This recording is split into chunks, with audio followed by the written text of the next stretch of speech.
दो सदिशों का अदिश गुणन, इसका क्या मतलब? सदिश है और अदिश गुणन करना है।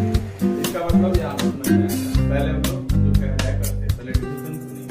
कह रहा है कि दो सदिशों का अदिश गुणनफल उन सदिशों के परिमाणों तथा उनके बीच के कोण की खोजिए, खोजिए मतलब कॉस, ठीक है, खोजिए के गुणनफल के बराबर होती है।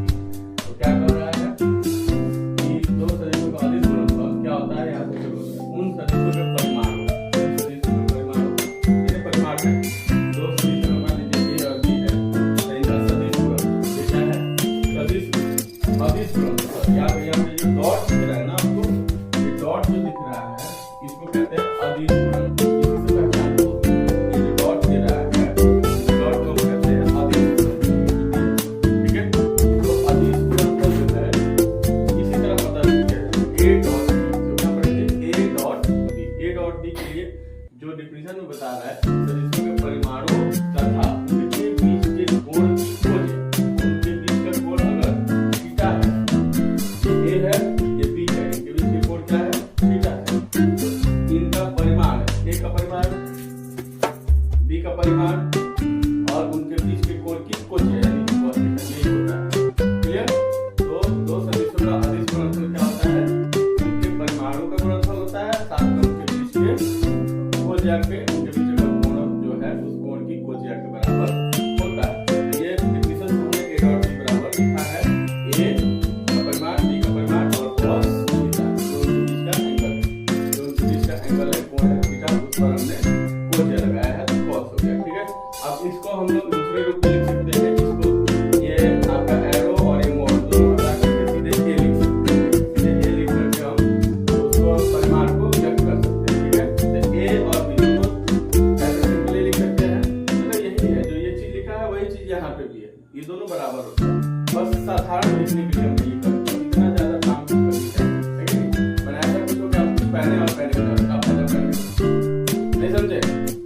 ये इतने सारे काम हम पहले भी और पहले का मतलब ही नहीं है कुछ, तो फिर हटा ही देते हैं, खत्म कर देते हैं, जो कुछ भी नहीं है। तो ये आपका एक समीकरण बन गया, ए डॉट बी बराबर ए।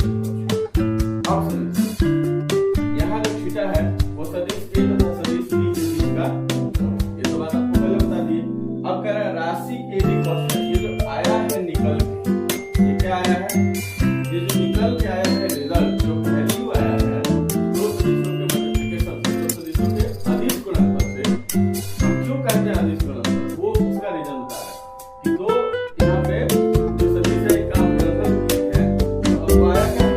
ए बी cos थीटा, ये भी अदिश है, ये भी अदिश है। किसी भी सदिश का परिमाण जो होता है वो अदिश होता है, क्या होता है? तो ये परिमाण इसका अदिश है, ये भी अदिश है। ये पे कोई वैल्यू है, कोई मान नहीं है, तो मान तो अदिश ऐसे ही होता है ना? जिसका मान नहीं बदलता है वो, चाहे इसमें दिशा से बदलती है, वो क्या होता है? अदिश मान होता है। तो ये मान है, ये मान है, ये मान, ये टोटल मिला के क्या है? अदिश। क्या ये ए बी cos थीटा सब अदिश है? तो जब हम गुणा किए सदिश का, आया अदिश, इसलिए हम कहते हैं सदिशों का अदिश गुणन। क्या कहते हैं? सदिशों का अदिश गुणन।